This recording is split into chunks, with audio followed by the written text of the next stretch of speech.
Good morning friends, welcome to study with Neelam. आज है 2 अगस्त और 2 अगस्त के सभी best top current affairs question आज हम इस लेक्चर में कंप्लीट करेंगे।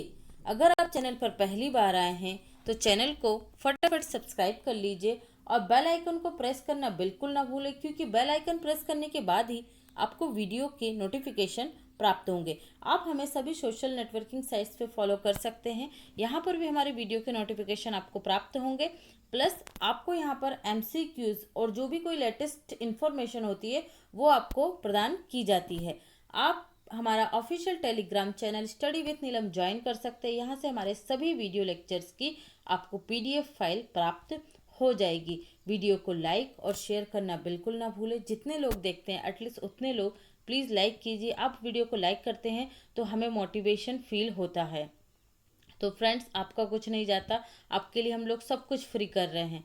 तो आप प्लीज़ इतना तो करिए कि वीडियो को लाइक करना बिल्कुल ना भूलें और एक ग्रुप में, सिर्फ एक ग्रुप में आप लोग उसे शेयर ज़रूर करें। ओके, आप स्टडी विथ नीलम एप्लीकेशन को डाउनलोड कर सकते हैं। इसका लिंक आपको डिस्क्रिप्शन बॉक्स में मिल जाएगा, क्योंकि अपकमिंग जो हमारा जो प्लान चल रहा है उसके अकॉर्डिंग कुछ स्टूडेंट्स, अभी मैंने जेल पहरी का एक ही टेस्ट पेपर डाला था 3 सब्जेक्ट का, एमपी जीके और एमपी करंट, प्लस उसमें था आपका साइंस। इन दोनों सब्जेक्ट का मैंने बोला था आप लोगों से। तो इसका जो सीरीज रहेगी वो मंडे से फिर से कंटिन्यू होने वाली है, क्योंकि कुछ टेक्निकल प्रॉब्लम्स की वजह से और डाटा कंप्लीट नहीं हो पाया था मटेरियल आपका, इसलिए वो टाइम समय पे प्रोवाइड नहीं हो सका। लेकिन ये मंडे से कंटिन्यू हो रही है। प्लस आपके लिए जो पॉलिटी है, हिस्ट्री है, जितने भी आपके सब्जेक्ट हैं मैं आपको बता देती हूँ। पॉलिटी, हिस्ट्री, जियोग्राफी, इकोनॉमिक्स, ये जो सब्जेक्ट हैं, और प्लस करंट अफेयर्स और प्लस मध्य प्रदेश, इन सभी के 1000 एमसीक्यू सीरीज आपके लिए शुरू की जा रही है। तो सब्जेक्ट वाइज 1 बाय 1 कर जो 1000 एमसीक्यू सीरीज होगी, ये सीरीज, इस सीरीज में जो स्टैटिक्स जीके है प्लस जो लास्ट ईयर के आपके क्वेश्चन पेपर आए हैं उससे आपका पूरा कवर हो जाएगा और आपको एक आइडिया ये लगेगा कि किस टाइप के क्वेश्चन आते हैं। दूसरा ये रहेगा कि आपका सारा क्वेश्चन जो सिलेबस होगा वो इन सब्जेक्ट का कंप्लीट हो जाएगा। और तीसरी बात ये रहेगी कि इन एमसीक्यूज को सॉल्व करने से आप में कॉन्फिडेंस डेवलप होगा, जिससे आपको ये नहीं लगेगा कि मेरा ये पोर्शन छूट गया है या ये पोर्शन नहीं हो पाया है। क्योंकि जब हम एग्जाम देने जाते हैं तो हमारा जो अंदर का कॉन्फिडेंस होता है वो इस चीज़ से थोड़ा लूज हो जाता है कि यार हमने करंट अफेयर्स नहीं पढ़ा, या हमने मध्य प्रदेश में जो प्री में क्या आता है आपका एक्ट आते हैं, हम एक्ट पढ़ना भूल गए या हमें एक्ट समझ में ही नहीं आए। तो ये जो वीक पॉइंट होते हैं हमें इन्हें स्ट्रांग बनाना है। ये मत सोचिए कि कर लेंगे, आने दीजिए वैकेंसी। ठीक है, 2020 में वैकेंसी नहीं आ रही है, अभी नोटिफिकेशन नहीं आ रहा है, लेकिन आप देखिएगा दिसंबर या नवंबर में फिर से पीएससी जो बोर्ड है वो अपना नया कैलेंडर लेकर आएंगे और फिर आपको लगेगा कि अब तैयारी करनी चाहिए। इसलिए पहले से ही आप एमपीपीएससी के लिए तैयार रहिए। और आपको बता दिया है ये जो हमारा प्रोग्राम है, ये प्लान है, ये जल्दी शुरू होने वाला है और ये आपको मिलेगा स्टडी विथ नीलम ऐप पर। तो ऐप को डाउनलोड करना बिल्कुल ना भूलें। ओके फ्रेंड्स, तो चलिए फटाफट शुरू करते हैं आज का लेक्चर। हाल ही में आइवरी कोस्ट के नए प्रधानमंत्री निम्न में से कौन बन गए हैं? तो ये बन गए हमीद बाकोयाका। इन्होंने किसका स्थान लिया है? तो इन्होंने लिया है अमांडाउ गोन का स्थान। अमांडाउ गोन का स्थान लिया है, क्योंकि जो अमांडाउ गोन थे आइवरी कोस्ट के प्रधानमंत्री, इनका अचानक से निधन हो गया और अब उनके स्थान पर बन गए हमीद बाकोया। ये आइवरी कोस्ट के पहले रक्षा मंत्री भी रह चुके हैं। पहले रक्षा मंत्री मतलब वो नहीं फर्स्ट टाइम वाले, ये इससे पहले क्या थे? प्रधानमंत्री बनने से पहले रक्षा मंत्री थे और अब ये प्रधानमंत्री बन गए हैं। यहाँ के राष्ट्रपति हैं अलासेन ओत्रो। अलासेन ओत्रो यहाँ के राष्ट्रपति हैं। कहाँ के? आइवरी कोस्ट के। ये रहे हमीद बाकोयाका। ओके, इन्हें आप देख लीजिए और बाकी के ऑप्शन हम फटाफट से डिस्कस कर लेते हैं। हिचेम मिचिची, ये कहाँ के आपके प्रधानमंत्री बने हैं अभी हाल ही में? तो ये बने हैं ट्यूनीशिया के। आंद्रेज प्लेंकोविक, ये बने हैं क्रोएशिया के प्रधानमंत्री। आंद्रेज प्लेंकोविक क्रोएशिया के। और माइकल मार्टिन आयरलैंड के प्रधानमंत्री बने हैं। तो ये सारे पॉइंट आप इस क्वेश्चन से याद रखेंगे। ओके फ्रेंड्स, बढ़ते हैं अगले क्वेश्चन की तरफ। यहाँ आप मैप में देख लीजिए आइवरी कोस्ट, ये देखिए ये है हमारा साउथ अफ्रीका, सॉरी अफ्रीका महाद्वीप, और अफ्रीका महाद्वीप का ही एक पश्चिमी अफ्रीका में स्थित देश है आइवरी कोस्ट। ओके, ये है आइवरी कोस्ट की लोकेशन, और ये दक्षिण अटलांटिक महासागर के एक ओर से घिरा हुआ है। ठीक है, तो ये आप याद रखिएगा आइवरी कोस्ट की लोकेशन। देखिए यहाँ पर ये वाली जो कंट्रीज है ये क्या है, ये है मेडागास्कर, है ना। इसके बीच में से क्या जाती है, जलधाराएं जाती हैं, एक इधर और एक इधर। जब ये टकराती है तो ये बन जाती है कौन सी, मोजाम्बिक की जलधारा, ये बन जाती है अगुलहास की जलधारा, और ये बन जाती है मोजाम्बिक की जलधारा। आपके लिए बहुत ही जल्द ज्योग्राफी का सेक्शन भी शुरू होने वाला है। धीरे धीरे थोड़ा मटेरियल बनाने में टाइम लगता है, तो उसको तैयार कर रहे हैं, फिर आपके लिए सभी चीज़ें एक ही प्लेटफॉर्म पर अवेलेबल हो जाएंगी। ओके, और ये बहुत ज़्यादा फेमस है, हॉर्न ऑफ अफ्रीका। तो इससे ये क्वेश्चन यूपीएससी में भी 2012 में पूछा जा चुका है प्री में, कि हॉर्न ऑफ अफ्रीका की कंट्रीज बताइए। तो इसमें आती है जिबूती, इरिट्रिया और सोमालिया। ठीक है, तो आप इन तीनों को याद रखेंगे, जिबूती, इरिट्रिया और सोमालिया को। ओके, चलिए बढ़ते हैं अगले क्वेश्चन की तरफ। हमारा नेक्स्ट क्वेश्चन है, हाल ही में नीति आयोग के द्वारा आकांक्षी जिलों की सूची में प्रथम स्थान पर कौन सा जिला रहा? तो प्रथम स्थान पर रहा है छत्तीसगढ़ का बीजापुर। कौन सा रहा है? छत्तीसगढ़ का बीजापुर। 112 जिलों की रैंकिंग बनाई गई थी। देखिए इस नीति आयोग की जो आकांक्षी जिला रैंकिंग है, इसका उद्देश्य ये है कि उन जिलों को पोषण, स्वास्थ्य, एनवायरमेंट, कौशल विकास, रोजगार प्रदान करना, इन सभी 10 पैरामीटर पर, 6 पैरामीटर पर क्या करते हैं, जिलों की रैंकिंग मापी जाती है। ठीक है, तो इस जिला रैंकिंग में देश में पहले स्थान पर कौन सा राज्य है? तो ये है कौन सा राज्य का? छत्तीसगढ़ राज्य का बीजापुर जिला 112 जिलों में पहले स्थान पर आया है नीति आयोग की आकांक्षी जिला सूची में। दूसरे स्थान पर रहा री भोई मेघालय का जिला, और तीसरे स्थान पर रहा बहराइच उत्तर प्रदेश का जिला। तो ये तीनों ही जिले आपके लिए इंपॉर्टेंट हो जाते हैं, याद रखिएगा। तो टोटल 112 जिले थे।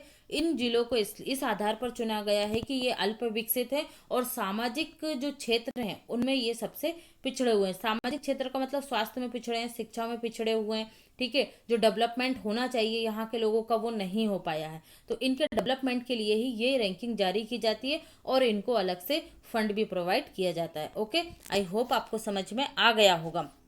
बात कर लेते हैं हम छत्तीसगढ़ की। ये रही छत्तीसगढ़ की लोकेशन, ये भारत में देख लीजिए आप, यहाँ पर रहे छत्तीसगढ़ पूर्व में। और छत्तीसगढ़ की आकृति किसकी तरह लगती है? समुद्री घोड़े की तरह। इसके पड़ोसी राज्य उत्तर प्रदेश, झारखंड, ओडिशा, आंध्र प्रदेश और महाराष्ट्र तथा मध्य प्रदेश। ठीक है, तो ये आप इसकी लोकेशन याद रखिएगा। छत्तीसगढ़ की राजधानी क्या है? तो ये है रायपुर।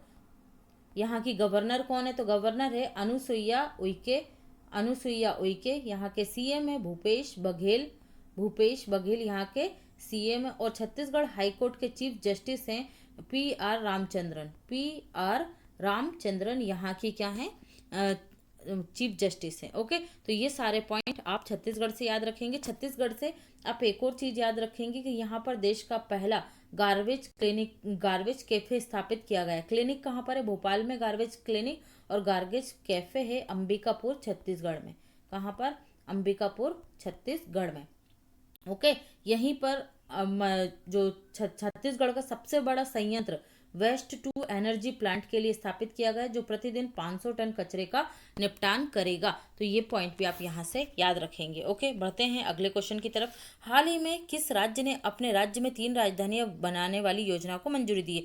तो ये योजना को मंजूरी दी गई है आंध्र प्रदेश सरकार के द्वारा। ठीक है, आंध्र प्रदेश सरकार ने ये मंजूरी दी है कि अब वहां पर क्या बनेंगी? 3 राजधानियां बनेंगी। कौन कौन सी होंगी 3 राजधानियां? फटाफट देख लेते हैं। पहली रहेगी विशाखापट्टनम। विशाखापट्टनम बनेगी वहां पे एग्जीक्यूटिव राजधानी। क्या बनेगी? एग्जीक्यूटिव कैपिटल बनेगी। दूसरे नंबर पर बनेगी कुर्नूल। कुर्नूल यहाँ पर बनेगी जुडिशियल या राजनयिक राजधानी। जुडिशियल राजधानी कुर्नूल। तीसरे नंबर पर आएगी अमरावती। अमरावती बनेगी यहाँ पर लेजिस्लेटिव या विधायिका राजधानी। लेजिस्लेटिव या विधायिका राजधानी। ठीक है, विशाखापट्टनम एग्जीक्यूटिव, कुर्नूल जुडिशियल, और अमरावती रहेगी आपकी लेजिस्लेटिव कैपिटल। ओके, तो ये सारे तीनों की तीनों राजधानी आप याद रखिएगा। बात कर लेते हैं आंध्र प्रदेश की। तो आंध्र प्रदेश की कैपिटल क्या है? आंध्र प्रदेश की कैपिटल हम पढ़ चुके हैं, ये तीनों ही आंध्र प्रदेश की कैपिटल बनेंगी। और हाल फिलहाल अगर अभी की बात करें तो हैदराबाद है, ठीक है, और ये तीनों बनेंगी अब राजधानियां। आंध्र प्रदेश के जो सीएम है वो कौन है? सीएम है यहाँ के जगन मोहन रेड्डी। गवर्नर है यहाँ पर विश्वभूषण हरिचंदन। ओके, ये आप यहाँ से याद रखेंगे। आंध्र प्रदेश हाल ही में जो रैंकिंग जारी की गई है 2018-19 के आंकड़ों के आधार पर, उसमें फलों के उत्पादन में देश में प्रथम स्थान पर है और सब्जियों के उत्पादन में प्रथम स्थान पर है आपका पश्चिम बंगाल। ओके, तो दोनों ही पॉइंट याद रखिएगा। हाल ही में हरियाणा सरकार ने खेल विभाग में उप निदेशक के रूप में किन्हें नियुक्त किया गया? तो नियुक्त की गई है बबीता फोगाट और कविता दलाल। तो दोनों को ही आपको याद रखना, बबीता फोगाट और कविता दलाल। देखिए बबीता फोगाट क्या है, एक ये पहलवान है। इन्होंने 2014 में कॉमनवेल्थ गेम्स में गोल्ड मेडल प्राप्त किया था। 2014 में कॉमनवेल्थ गेम्स में गोल्ड प्राप्त किया था किसने? बबीता फोगाट ने। और जो अभी टोक्यो ओलंपिक होने वाले थे उसमें क्वालिफाई करने वाली भी ये पहली वो बनी थी, है ना, बॉक्सर। फिर है कविता दलाल। तो कविता दलाल ये नेशनल हॉकी कबड्डी टीम की मेंबर रह चुकी हैं, नेशनल कबड्डी टीम की मेंबर रह चुकी हैं और इन्होंने 2014 के एशियन गेम्स में गोल्ड मेडल जीता था। 2014 के एशियन गेम्स में इन्होंने, एशियन में, और इन्होंने कॉमनवेल्थ में। तो आप दोनों को ही याद रखिएगा। बात कर लेते हैं वसीम जाफर की। तो वसीम जाफर को हाल ही में उत्तराखंड राज्य का क्या बनाया गया है? क्रिकेट कोच बनाया गया है। किसको? वसीम जाफर को। और ये रणजी ट्रॉफी में सर्वाधिक रन बनाने वाले खिलाड़ी भी हैं। कौन? वसीम जाफर। और सर्वाधिक विकेट लेने वाले खिलाड़ी कौन है रणजी ट्रॉफी में? ये मैंने आपको बता चुकी, जिनका निधन हो चुका है, राजेंद्र गोयल। कौन है? राजेंद्र गोयल। ये रणजी ट्रॉफी में सर्वाधिक विकेट लेने वाले खिलाड़ी हैं। नितिन मेनन ये आईसीसी एलिट पैनल में शामिल होने वाले भारतीय कप्तान एम्पायर हैं। ओके, ये सबसे कम उम्र के हैं, तो ये भी आप याद रखिएगा। सिंगापुर में भारतीय मूल के किस राजनेता को वहां के इतिहास में पहली बार विपक्ष का नेता बनाया गया? सिंगापुर में इससे पहले विपक्ष का नेता नहीं नॉमिनेट किया जाता था, ठीक है, पहली बार नॉमिनेट किया गया। तो ये कौन बन गए हैं? ये बन गए हैं प्रीतम सिंह। कौन बन गए हैं? प्रीतम सिंह बन गए हैं सिंगापुर में विपक्ष के पहले नेता। बात कर लेते हैं प्रीतम सिंगापुर की। सिंगापुर की जो लोकेशन है, ये हम पहले सबसे पहले लोकेशन देखते हैं। ये रहा मैप में सिंगापुर। ओके, ये सिंगापुर है, इसकी लोकेशन आप याद रखिएगा। और ये हमारा प्यारा भारत है, ठीक है। ये लोकेशन आपको याद रहेगी। सिंगापुर की बात कर लेते हैं। तो सिंगापुर की कैपिटल क्या है? सिंगापुर की कैपिटल है सिंगापुर सिटी। और करेंसी क्या है? तो करेंसी है यहाँ के डॉलर। प्रेसिडेंट कौन है? तो प्रेसिडेंट है हलीमा याकूब। हलीमा याकूब यहाँ के प्रेसिडेंट हैं। और यहाँ के प्रधानमंत्री हाल ही में नियुक्त किए गए थे ली सेन लुंग। ली सेन लुंग ये 2004 से यहाँ के प्रधानमंत्री हैं कंटिन्यू। ओके, तो ये भी आप पॉइंट याद रखेंगे। और जो आईएमडी रैंकिंग आई थी, जो मैंने कल ही आपको पढ़ाई थी, ओके, किसमें? पॉइंट टू पॉइंट जो सेक्शन है उसमें आईएमडी रैंकिंग में जो सिंगापुर है ये टॉप पर रहा है 2020 में आईएमडी सूचकांक में, और भारत रहा है 43वें स्थान पर। ओके, 43 रैंक थी भारत की। अदर ऑप्शन को डिस्कस कर लेते हैं। ऋषि सुनक। तो ऋषि सुनक यूके में वित्त मंत्री हैं। यूनाइटेड किंगडम में क्या है? ये वित्त मंत्री हैं। और आलोक शर्मा ये यूनाइटेड किंगडम में ही अंतर्राष्ट्रीय विकास मामलों के राज्य मंत्री हैं। और प्रीति पटेल ये भी यूके में ही गृह मंत्री हैं। तो तीनों को याद रखिएगा, तीनों यूके में मंत्री हैं। ओके, चलिए बढ़ते हैं अगले क्वेश्चन की तरफ। हाल ही में किस भारतीय क्रिकेटर ने फर्स्ट क्लास एवं आईपीएल के सभी प्रारूपों से संन्यास लेने की घोषणा कर दी है? तो ये खिलाड़ी हैं आपके रजत भाटिया। कौन है? रजत भाटिया हैं। इन्होंने संन्यास लेने की घोषणा कर दी है। इन्होंने 1999 में रणजी ट्रॉफी से क्रिकेट करियर की शुरुआत की थी और 2019 में इन्होंने अपने करियर का लास्ट मैच खेला था और अब इन्होंने घोषणा कर दी कि ये संन्यास लेंगे। ओके, तो ये आप इन्हें याद रखिएगा। नेक्स्ट, हाल ही में स्पेनिश लीग में 7वीं बार गोल्डन बूट अवार्ड निम्न में से किसने जीता है? तो देखिए, मैं आपको जब भी फुटबॉल वाला बढ़ाती हूँ सेक्शन, तब बार बार बताती हूँ कि 6ठी बार गोल्डन बूट अवार्ड किसने जीता है? लियोनेल मेसी ने। तो 7वीं बार भी इन्होंने ही जीत लिया है। ओके, तो ये आपके लिए याद करने में आसानी होगी। स्पेनिश लीग जो हुई थी, ठीक है, स्पेनिश लीग ला लीगा में इन्होंने सबसे ज़्यादा क्या किए थे? गोल दागे थे और इसके लिए इन्हें 7वीं बार गोल्डन बूट अवार्ड से सम्मानित किया गया है लियोनेल मेसी को। ओके, ला लीगा की बात आई तो पहले एक फैक्ट पढ़ लीजिए, स्पेनिश जो लीग थी उसमें ला लीगा जो फुटबॉल क्लब है, इसके ब्रांड एम्बेसडर रोहित शर्मा है। कौन है? रोहित शर्मा है। तो ये आप याद रखिएगा, यहाँ से क्वेश्चन बन सकता है। अब बात करते हैं लियोनेल मेसी की। तो ये हैं अर्जेंटीना के खिलाड़ी। किस देश से संबंधित है? अर्जेंटीना से। और किस क्लब के लिए खेलते हैं? तो ये बहुत इंपॉर्टेंट है, बार्सिलोना क्लब के लिए खेलते हैं। कौन? Lionel Messi. Okay, other option को देख लेते हैं हम। क्रिस्टियानो रोनाल्डो, ये फुटबॉलरों में 2020 में सबसे ज़्यादा अमीर फुटबॉलर हैं। ठीक है, अरबपति फुटबॉलर है 2020 में रैंकिंग के अनुसार, क्रिस्टियानो रोनाल्डो। तो आप इन्हें भी याद रखेंगे। फिर देख लेते हैं हम जॉर्डन हेंडरसन। इन्हें 2020 में फुटबॉलर राइटर एसोसिएशन के द्वारा क्या चूज किया गया? Footballer of the year choose किया गया है। फुटबॉलर ऑफ द ईयर 2020 कौन चुने गए हैं?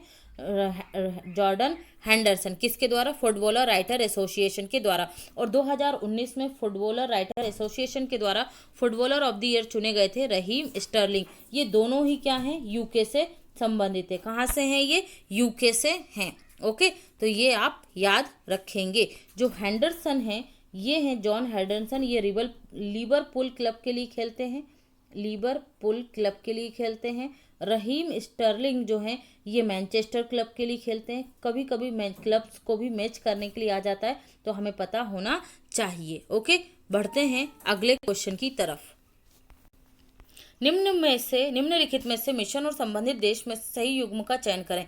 देखिए, मंगल मिशन और संबंधित देश, अभी 3 देशों ने, जुलाई 2020 में 3 देशों ने क्या किया है? अपना मंगल मिशन लॉन्च किया है। तो मैं आप लोगों को एक चीज क्लियर कर देती हूँ यहाँ पर कि क्यों किया गया है। पृथ्वी और मंगल के बीच की दूरी जुलाई 2020 में सबसे कम रही। ठीक है, और इसमें यहाँ पर ऑर्बिटर और रोवर पहुंचाने में क्या लगेगा? जो प्रक्षेपण यान है उनको जाने में कम समय लगेगा। इसलिए इसी मंथ में तीनों देशों द्वारा अपने अपने मंगलयान को लॉन्च किया गया। ओके, क्लियर है। चलिए अब देख लेते हैं हम कि मार्स मिशन 2020 अमेरिका का है, मंगलयान भारत का है, होप मिशन संयुक्त अरब अमीरात या यूएई का है, और तिएनवेन फर्स्ट ये चाइना का है। तो राइट आंसर होगा उपरोक्त सभी। यहाँ इस क्वेश्चन को डालने का मतलब ये था ताकि आपको एक ही जगह सारे मंगलयान मिशन याद हो जाएं। ओके, और जो अमेरिका ने भेजा है ये भी चर्चा में रहा था, तो ये रोवर भेजा है। Okay, rover. और चीन ने जो भेजा है तो इसने ऑर्बिटर और रोवर दोनों भेजा है। इसलिए चीन का मंगलयान मिशन सफल होने के चांसेस कम लग रहे हैं, और अगर ये सफल हो जाता है तो ये विश्व का पहला ऐसा देश होगा जो रोवर और ऑर्बिटर की सफल लैंडिंग करवाएगा, क्योंकि भारत ने प्रयास करा था लेकिन हमेशा नहीं कर पाए थे। ओके, चलिए नेक्स्ट देख लेते हैं। हाल ही में किस राज्य ने एक मास्क अनेक जिंदगी नामक जन जागरूकता अभियान शुरू किया? तो ये शुरू किया गया है मध्य प्रदेश में। 1 अगस्त 2020 से ये कार्यक्रम 15 अगस्त 2020 तक चलेगा। इसके माध्यम से लोगों को जागरूक करना है कि आपका मास्क पहनना अनिवार्य है, जिससे आप क्या कर सकते हो? कोरोना वायरस के स्प्रेड को रोक सकते हो। 1 जुलाई को कौन सा अभियान शुरू किया गया था? किल कोरोना अभियान। कौन सा था? किल कोरोना अभियान। ठीक है, और जो एक और योजना थी जीवन शक्ति योजना, उसका संबंध भी किससे था? तो मास्क से ही था। महिलाओं को जीवन शक्ति योजना के अंतर्गत मास्क बनाने थे, जिसे 11 रुपए में राज्य सरकार द्वारा खरीदा जाता। तो ये सारे पॉइंट आप मध्य प्रदेश से याद रखेंगे। मध्य प्रदेश के सीएम कौन है? तो ये सीएम है शिवराज सिंह चौहान। कोरोना वायरस से ग्रसित हो गए हैं। गवर्नर बन गई हैं आनंदीबेन पटेल। राजधानी है भोपाल। यहाँ पर देश का पहला गार्बेज क्लिनिक स्थापित किया गया है। ओके, और बाचागांव जो है बैतूल का, ये पहला सौर ऊर्जा संचालित, पूर्णतः सौर ऊर्जा संचालित राज्य। चरण पादुका अभियान भी मध्य प्रदेश में ही प्रारंभ किया गया था। थैंक्स मॉम वृक्षारोपण अभियान भी मध्य प्रदेश में ही प्रारंभ किया गया था। तो ये सारे पॉइंट आप मध्य प्रदेश से याद रखेंगे। मध्य प्रदेश के हाई कोर्ट के चीफ जस्टिस हैं AK मित्तल। कौन है? AK मित्तल। तो ये भी आप याद रखेंगे। नेक्स्ट देख लेते हैं। हाल ही में किस मंत्रालय को स्कॉच गोल्ड अवार्ड से सम्मानित किया गया? तो ये सम्मानित किया गए हैं जनजातीय मंत्रालय को। कौन है जनजातीय मामलों के मंत्रालय? तो ये हैं अर्जुन मुंडा। कौन है यहाँ के मंत्री? अर्जुन मुंडा हैं। और ये निशानेबाजी भारतीय जो संघ है, भारतीय निशानेबाजी संघ या आर्चरी एसोसिएशन ऑफ इंडिया के अध्यक्ष भी हैं। कौन?